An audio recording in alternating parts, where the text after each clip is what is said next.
जब आरती के परिवार वालों को मालूम हुआ तो उन्होंने आरती को डांटा फटकारा, लेकिन ये अड़ गई कि मैं छोटू से ही शादी करूंगी। तब उन्होंने कहा कि ठीक है, तब छोटू को बुलाओ घर पर, हम लोग शादी की बात करते हैं। और छोटू बेचारा आया घर पर। जब आया तो 7-8 लोगों ने, जो आरती के परिवार वाले थे, उन्होंने उसको मतलब बंद करके मारपीट की, बिजली का करंट लगाया और बहुत मतलब बेरहम। कुल मिलाकर 8 लोगों को आजीवन कारावास की सजा सुनाई गई और 10-10 हज़ार का जुर्माना भी लगा है। और कहा गया कि जुर्माना नहीं भर सके तो 6 महीने और सजा बढ़ जाएगी। आरती या छोटू, इस पर लोग तुरंत चरित्र प्रमाण पत्र निर्गत करने लगते हैं। तो मेरी नज़र में आरती ने कुछ गलत काम नहीं किया।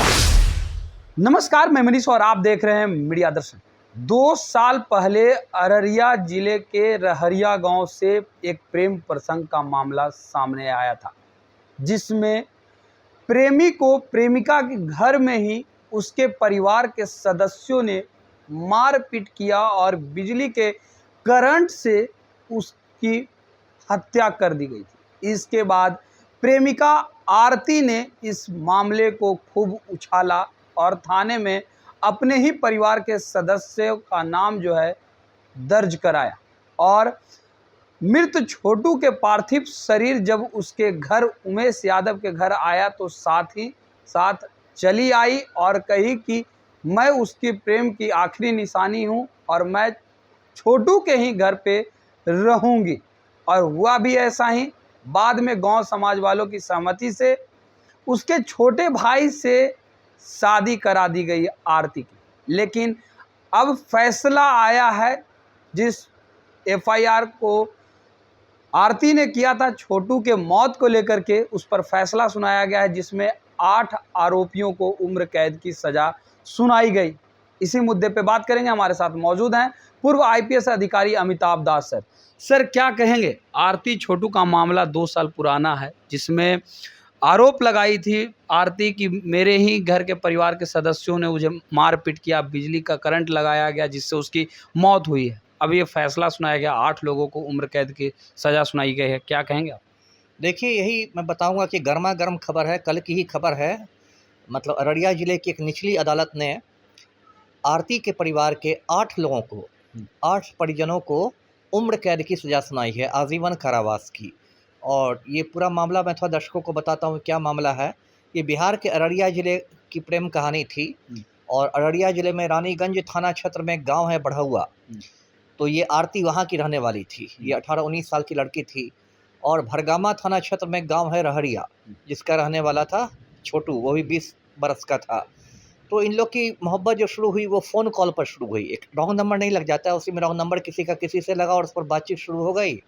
और फिर दोनों एक दूसरे के प्रेम में पड़ गए। जब आरती के परिवार वालों को मालूम हुआ तो उन्होंने आरती को डांटा फटकारा, लेकिन ये अड़ गई कि मैं छोटू से ही शादी करूंगी। तब उन्होंने कहा कि ठीक है, तब छोटू को बुलाओ घर पर, हम लोग शादी की बात करते हैं। और छोटू बेचारा आया घर पर।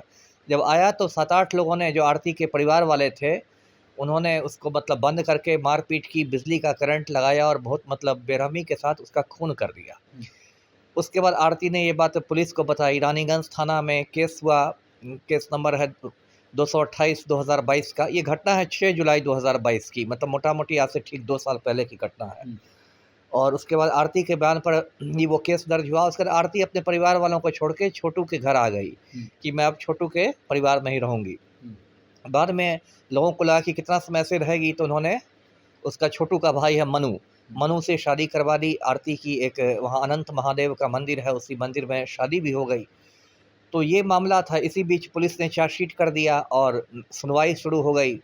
और कल की ये बात है, जो लेटेस्ट खबर इसमें है कि अररिया के जो ये है, मतलब एडीजे 4 का जो कोर्ट है, अपर जिला एवं सत्र न्यायाधीश चतुर्थ श्री रवि कुमार का कोर्ट है, उसने इसमें 8 लोगों को उम्र कैद की सजा सुनाई है, जिसमें आरती का पिता है धीरेन्द्र यादव, आरती के 2 भाई हैं शशिकांत और रविकांत, आरती के 2 बहनोई हैं मिथिलेश यादव और पवन यादव, आरती की एक भाभी है रूबी देवी, और भी 2 लोग हैं।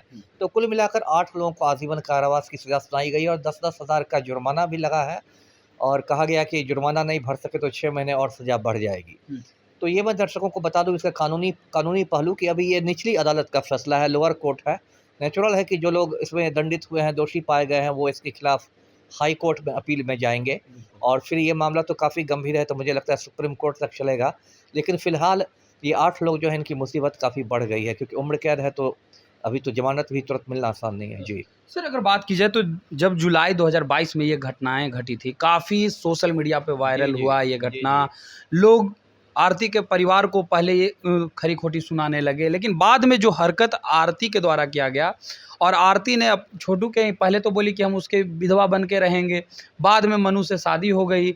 लोग तरह तरह के क्रिटिसिज्म करने लगे कि ये तो सिर्फ उसके मौत पर तमाशा करने वाली ये लड़की दिखी, परिवार के नाम को कलंकित कर दी। इस तरीके का आरोप छोटू के जो प्रेमिका थी आरती उस पर लगा। क्या लगता है कि क्या सही था, क्या गलत? नहीं, नहीं, इसमें कलंकित करने वाली कोई बात नहीं। जैसे आरती के प्रेमी का खून हो गया और उसने भावनाओं में कहा कि अब मैं ज़िंदगी भर कुँवारी रहूँगी, तो वो भी स्वाभाविक है। बाद में उसने ठंडे मन से सोचा होगा कि अभी तो वो एकदम कम उम्र की लड़की है कि पूरी ज़िंदगी उसके सामने पड़ी है। तो बाद में उसने ठंडे मन से सोचा होगा, बड़े लोगों ने भी समझाया होगा कि ठीक है, ये चला गया, मतलब छोटू चला गया तो मनु से शादी करो, वही ससुराल तो वही रहेगा ना। यदि छोटू से शादी करती तब जो सास-ससुर रहते, मनु से शादी भी करती, तो इसलिए इसमें कलंकित और ये सब करने की कोई बात नहीं। देखिए क्या होता है, हम लोग का समाज इतना पाखंडी समाज है ना कि जो आम आदमी को, कमज़ोर आदमी को निंदा करने में लोगों को बहुत मज़ा आता है। जो हमारे प्रधानमंत्री हैं नरेंद्र मोदी, वो अपनी पत्नी को, जसोदाबेन को दूध की मक्खी की तरह निकाल कर फेंक चुके हैं घर से और प्रधानमंत्री आवास में घुसने नहीं देते हैं। लेकिन हिंदुस्तान में कितने लोगों की हिम्मत है कि मोदी की गुंडाई पर लोग टिप्पणी करेंगे।